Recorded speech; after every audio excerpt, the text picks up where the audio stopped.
श्रीकृष्णाय वासुदेवाय हरे परमात्मने प्रणतक्लेशनाशाय गोविंदाय नमो नमः।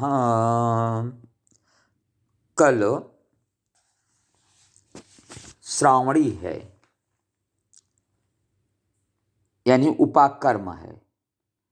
श्रावणी और उपाकर्म में विद्वान लोग, यज्ञोपवीतधारी लोग यज्ञोपवीत का परिवर्तन करते हैं एवं श्रावणी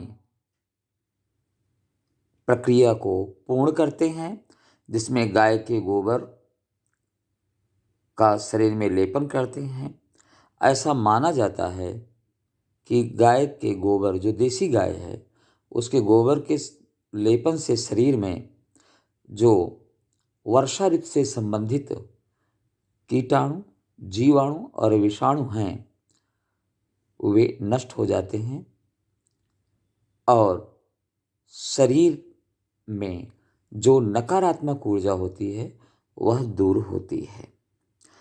इस दिन रक्षाबंधन का महापर्व मनाया जाता है। इसी दिन यानी श्रावण मास शुक्ल पक्ष पूर्णिमा तिथि में ही संस्कृत दिवस मनाया जाता है।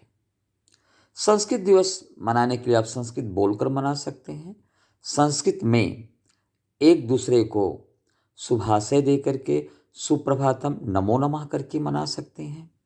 रक्षाबंधन मनाने के लिए उचित समय, जैसा कि आप सभी लोग जानते हैं कि शुक्रवार को आज दिन में 1:49 से पूर्णिमा तिथि लग गई है और कल शनिवार को 1:23 तक पूर्णिमा तिथि रहेगी। तो 1:23 तक रक्षाबंधन का अति उत्तम मुहूर्त है। उसमें भी राहु काल समय को बचाकर, राहु काल समय दिवस के अनुसार कब होगा, उसके लिए मेरी वीडियो, पूर्व की वीडियो आपको देखना चाहिए। रक्षाबंधन प्रक्रिया करते समय पहले तो एक समय था जब पुरोहित लोग यजमानों को रक्षा बांधने के लिए जाते थे। अब अधिकांश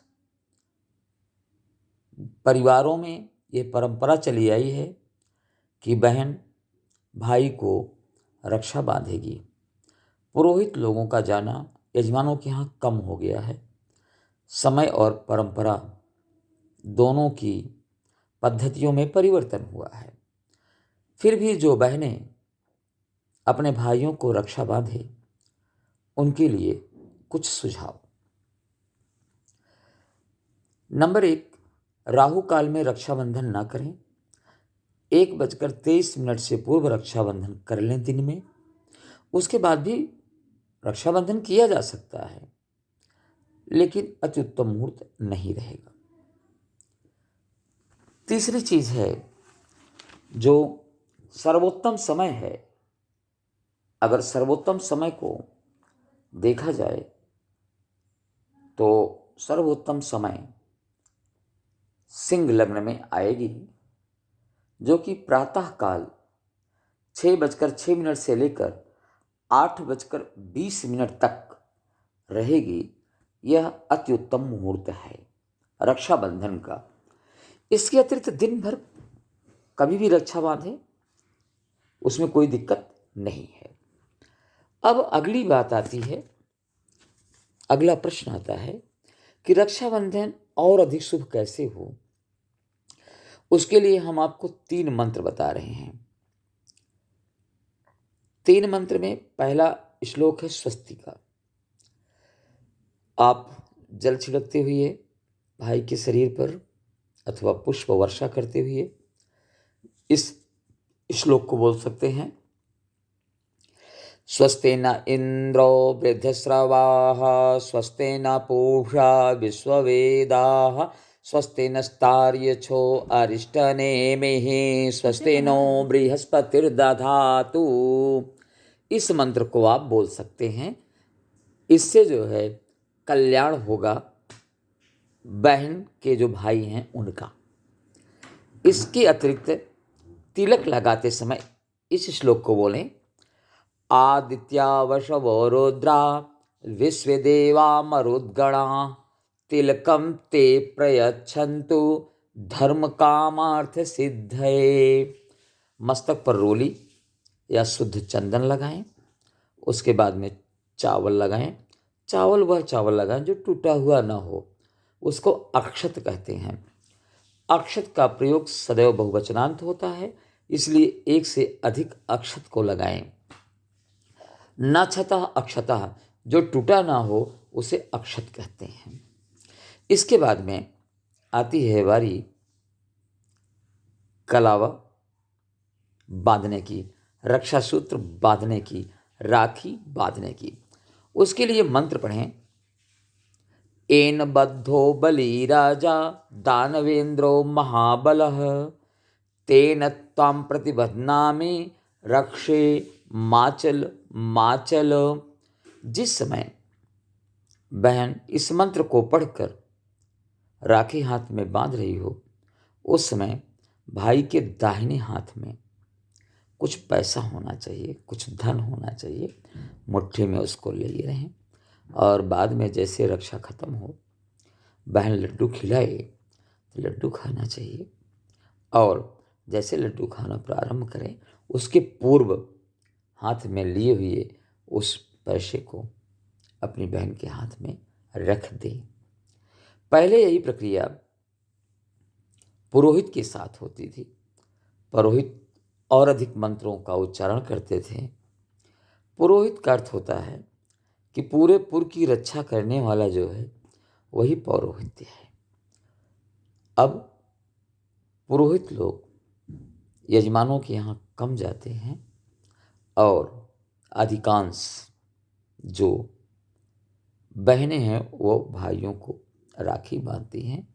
बहन को राखी, बहन जो है भाई को राखी पहले भी बांधती थी, आज भी बांधती है और भविष्य में भी बांधती रहेंगी। उससे दो लाभ है। पहला लाभ है, जो बहन है वह ईश्वर से प्रार्थना करती है कि हमारा भाई दीर्घायु हो, स्वस्थ हो, उत्तरोत्तर वृद्धि को प्राप्त करे और उसका चतुर्दिग विकास हो।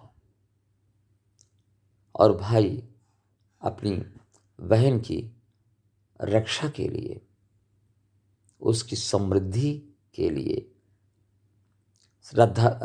रक्षा का वचन देता था और अपनी श्रद्धा एवं भक्ति के अनुसार बहन को कुछ उपहार, दान शब्द तो अन्य लोगों के लिए आएगा, उपहार शब्द बहन को देता था, उपहार देता था। उपहार शब्द ज़्यादा उत्तम है और वास्तव में दान ही होता है। बहन को दान देना, भांजे को दान देना भी अति उत्तम एक प्रक्रिया है और दान देना चाहिए। तो आज मैंने आप लोगों को रक्षाबंधन के बारे में बताया।